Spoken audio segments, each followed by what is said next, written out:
করবা নাকি দড়ি? তোমার তো ভাব লক্ষণ ভালো না। গান হয়েছে একটা, শেষ না করে খেলা দেখাই যাচ্ছে।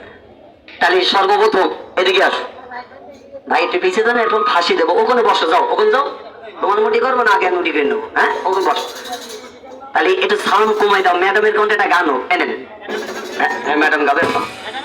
হ্যাঁ, ম্যাডামের ফাঁসি দেবে এখন। হ্যাঁ, যাক, আমি গান ধরে শান্তি পাইনি ভাই। বলবেন কারণ? বাংলাটা গেছে একদিকে আর আমি গেলাম একদিকে, আর সাউন্ড হয়ে গেছে অন্যরকম। তাই এই মেয়েটার কাছে একটা গান শুনুন। মেয়েটার বাসা হচ্ছে ঢাকা মানিকগঞ্জে। উনি মমতাজের 13 নম্বর ছাত্রী। তার গলা কেমন আছে এখনো তো আপনারা শুনতে পারেননি। আমার পাশে পাশে একটু গুনগুন করে আমার সাথে গান গিয়েছে, দেখলেন তো না? তা মেয়েটা আবার গান গায় ভালো বাবা, আমি জানি, কারণ নিয়ে বেড়াই তো। পালা গান করে উনি ওর সাথে আমার রাত্রে আবার পালা গান হয়। শরিয়াত মারফত হকিগত তরিগত, মাথায় লম্বা চুল নেই তাই কি, আমি কিন্তু গান মাস্টার বাপ। বাড়ি আমার ঝিনেদা জেলা। শিল্পী চান্দিয়া বাবা, আমি এক কণ্ঠে গান গাইছি। মহিলা পুরুষ আরেকটা কণ্ঠ আছে, হিজলে কণ্ঠ। তাই হিজলে কণ্ঠটা পরে দিয়ে আগে এই মেয়েটা কেমন গান গায় একটু আমরা দেখি। কে বলেন কাকা, কথা বলে ঠিক না? কোনো বাজে গান গাবে না। মেয়েটার কাছে একটা সর্বোত্তম শিল্পী ও রশিদ সরকারের একটা কোল জায়গাটা একটা বিচ্ছেদ গান শোনেন বাপ। তা মেয়েটা গান গায় ভালো। মেয়েটা এক জায়গায় দাঁড়িয়ে গাতে পারে না। মেয়েটা আবার না একটু হালকা নাচে, নিচে নিচে গান করে। একটু হালকা যদি হাত পা ব্রেক মারে, চাচা সমস্যা আছে নাকি? যাক, আর এইরকম মেয়ে বিয়ে দিতে এরকম বুড়ো জামাইয়ের সাথে, ওই দেখেন চশমা চোখে দেখেছেন, ওইরকম বুড়ো জামাইয়ের সাথে।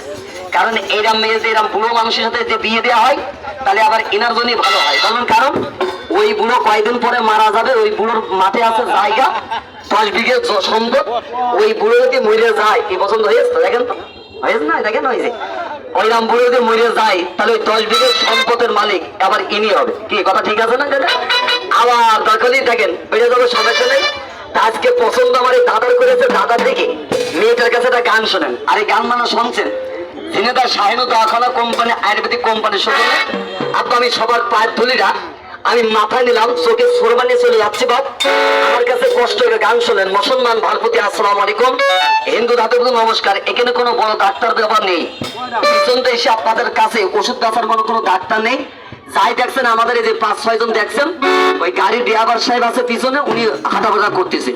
এখন এই যে ছেলেটা কিবোর্ড বাজাচ্ছে, যে ভদ্রলোক, ওনার বাসাটা সাতক্ষীরা। মনির ইসলাম ভাই, মনি ভাই আমারই ছোট ভাই।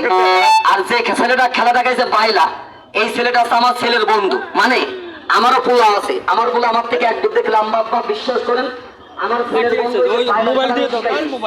এই খেলা আমার 300 ছাত্র আছে, এই বাইলার খেলা দেখবেন, বলবেন বিশ্বাস হয় না? আমি নিজে একদম দাদু, আমি এখন থেকে